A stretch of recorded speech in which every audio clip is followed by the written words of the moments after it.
Special screening sa pelikulang 1521 ni Bea Alonzo, Nilangaw.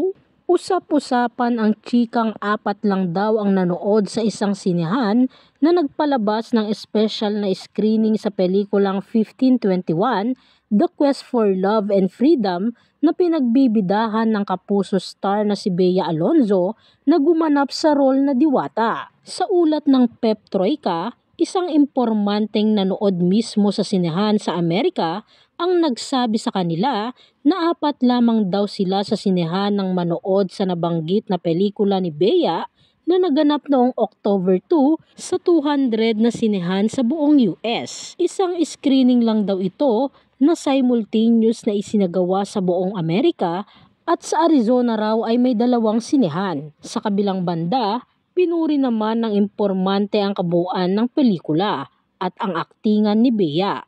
Pero kung ito raw ang tatanungin, mas bet pa niya ang takbo ng istorya ng Maria Clara at Ibarra ng GMA Network na hango sa walang kamatayang nobela ni Dr. Jose Rizal. Sa vlog naman ni OG Diaz na OG Diaz Showbiz Update, nasabi na tila hindi raw sasama si Bea sa pag-promote ng pelikula dahil sa ilang issues daw ng aktres sa producer ng pelikula.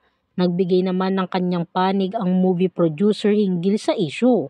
Anila, na-fulfill daw nila kung anuman ang mga nakasaad sa kontrata nila kay Bea Alonzo. Ang pelikulang ito ay historical romance drama na ang setting ay taong 1521. Panahon ng mga katutubo bago ang kolonyalismo ng mga Espanyol sa Pilipinas.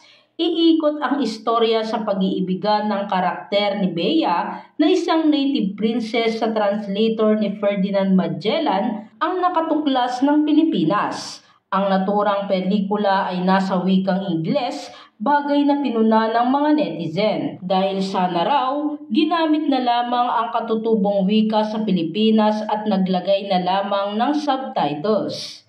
Isa pa, tila hindi raw angkop sa feature ni Bea Alonzo ang pinoportray na karakter.